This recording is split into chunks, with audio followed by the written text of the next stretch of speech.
Selamat hari Minggu, Ibu Bapak, Saudara-saudariku yang dikasihi Tuhan Yesus Kristus. Di saat ini kita mau mendengarkan firman Tuhan pada Minggu tanggal 27 Desember 2020. Namun lebih dahulu kita saat teduh sejenak. Saat teduh dimulai.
Damai sejahtera Allah yang melampaui segala akal, itulah yang memelihara hati dan pikiranmu dalam Kristus Yesus Tuhan kita. Amin. Ibu Bapak, Saudara-saudariku, marilah kita mempersiapkan hati kita untuk mendengarkan firman Tuhan pada minggu ini dari kitab Mazmur 148 ayat 1 sampai 14. Marilah kita dengarkan. Langit dan bumi pujilah Tuhan. Haleluya. Pujilah Tuhan di sorga. Pujilah Dia di tempat tinggi. Pujilah Dia hai segala malaikatnya. Pujilah Dia hai segala tentaranya. Pujilah Dia hai matahari dan bulan. Pujilah Dia hai segala bintang terang. Pujilah Dia hai langit yang mengatasi segala langit. Hai air yang di atas langit, baiklah semuanya memuji nama Tuhan, sebab Dia memberi perintah, maka semuanya tercipta. Dia mendirikan semuanya untuk seterusnya dan selamanya, dan memberi ketetapan yang tidak dapat dilanggar. Pujilah Tuhan di bumi, hai ular-ular naga, dan segenap samudra raya, hai api dan hujan es, salju dan kabut, angin badai yang melakukan firman-Nya. Hai gunung-gunung dan segala bukit, pohon buah-buahan dan segala pohon aras. Hai binatang-binatang liar dan segala hewan, binatang melata dan burung-burung yang bersayap. Hai raja-raja di bumi dan segala bangsa, pembesar-pembesar dan semua pemerintah dunia. Hai teruna dan anak-anak darah, orang tua dan orang muda, biarlah semuanya memuji-muji Tuhan, sebab hanya namanya saja yang tinggi luhur. Keagungannya mengatasi bumi dan langit. Ia telah meninggikan tanduk umatnya, menjadi puji-pujian bagi semua orang yang dikasihinya, bagi orang Israel, umat yang dekat padanya. Haleluya. Ibu Bapak, Saudara-saudariku, topik minggu kita ini adalah pujian hanya bagi Tuhan. Untuk apakah kita memuji Tuhan? Atau apa yang menjadi alasan kita sehingga kita memuji Dia, Tuhan itu? Tentu sangat banyak alasan manusia mengapa ia memuji Tuhan. Bisa saja karena ingin mendapatkan berkat dari Tuhan, atau karena ungkapan rasa syukurnya kepada Tuhan. Atau bisa saja karena mendapatkan perlindungan dari Tuhan, dan masih sangat banyak lagi motivasi atau tujuan umat Tuhan dalam memuji dan memuliakan namanya. Saudaraku, sebagaimana kita orang percaya, tentunya pujian atau penyembahan itu hanya layak kita persembahkan kepada Tuhan kita Yesus Kristus dan Juru Selamat kita yang hidup. Di mana pujian atau penyembahan itu adalah suatu penghormatan, pengaguman, dan kasih kita kepada Tuhan, sebagaimana Dia telah terlebih dahulu mengasihi kita dan besar kasih setianya kepada umatnya. Itulah sebabnya mengapa kita harus menyembahnya. Tentu banyak orang yang tidak menyembah Tuhan yang adalah pencipta kita. Sejak dahulu kala, yaitu pada zaman Israel, manusia telah banyak menyimpang dari jalan Tuhan.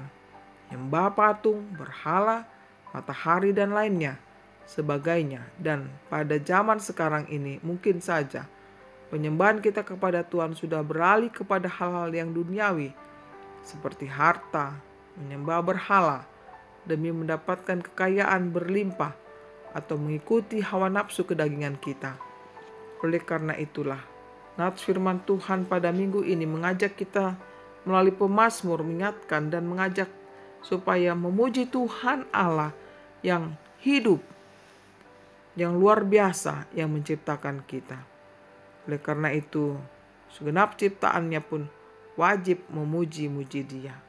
Baik ciptaan yang di dunia yaitu manusia dan beserta segala isi tumbuh-tumbuhan, binatang di darat maupun binatang di laut, sungai, laut, gunung-gunung, dan seluruh isi jagat raya ini memuji dan memuliakan namanya saja. Demikian juga ciptaannya di dalam surgawi, yaitu para malaikat dan tentaranya seperti yang dikatakan dalam ayat 1, pujilah Tuhan di sorga. Semua itu menunjukkan bahwa Tuhan layak dipuji dan disembah, serta ditinggikan karena Dialah adalah Sang Pencipta. Ibu, bapak, saudara-saudaraku yang dikasihi Tuhan Yesus Kristus, lalu bagaimana cara kita dalam memuji Tuhan? Tentu memuji Tuhan bukan saja hanya dengan doa dan nyanyian pujian kita kepadanya. Terlebih jika karena suara kita bagus untuk bernyanyi, sehingga kita layak disebut memuji Tuhan. Tetapi memuji Tuhan adalah dilakukan dengan merendahkan diri di hadapannya, dengan ketulusan hati dan kejujuran kita kepadanya dalam menyembahnya. Memuji Tuhan tidak dibatasi ruang dan waktu, atau menentukan waktu tepat untuk memuji dan menyembah Tuhan. Melainkan memuji Tuhan haruslah dalam keadaan apapun juga yang terjadi, baik suka maupun duka, sedih atau senang, kaya atau miskin, sehat atau sakit, sukses atau gagal, bahkan di saat jatuh sekalipun, tetaplah memuji Tuhan. Apalagi pada situasi pandemi COVID-19, kita diminta untuk memuji Tuhan karena akan berpengaruh pada tubuh kita, semakin kuat imun kita. Memuji Tuhan hendaklah dengan kerinduan hati kita dan dengan penuh kesadaran datang kepada Dia, sebab memuji dan memuliakan Tuhan adalah bagian dari panggilan Tuhan bagi kita semua sebagai ciptaannya. Baiklah ibu bapak sekalian, pujilah Dia dengan segenap hati kita, dengan segenap jiwa raga kita, agar kita layak untuk menyembah Dia. Pujilah Dia selama-lamanya. Amin.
Marilah kita berdoa. Terima kasih Tuhan buat firman-Mu yang mengajar kami untuk senantiasa memuji Engkau. Ampuni kami Tuhan, bila kami tidak sungguh-sungguh memuji Engkau. Karena Engkau layak, patut untuk dipuji. Oleh karena kasih-Mu yang begitu besar kepada kami. Tuhan, biarlah dalam suasana kami memperingati hari kelahiran-Mu. Ajarlah kami Tuhan untuk selalu memuji akan kebesaran kasih-Mu itu untuk kami manusia dan seluruh ciptaan-Mu Tuhan. Kiranya terimalah Tuhan pujian kami kepadamu. Dan sempurnakanlah ya Bapa, agar suasana Natal ini semakin kami dekat kepadamu. Inilah doa kami dalam Yesus Tuhan kami. Kami sudah berdoa kepadamu. Amin. Terimalah berkat Tuhan. Tuhan memberkati engkau dan melindungi engkau. Tuhan menyinari engkau dengan wajah-Nya dan memberi engkau kasih karunia. Tuhan menghadapkan wajah-Nya kepadamu dan memberi engkau damai sejahtera. Amin.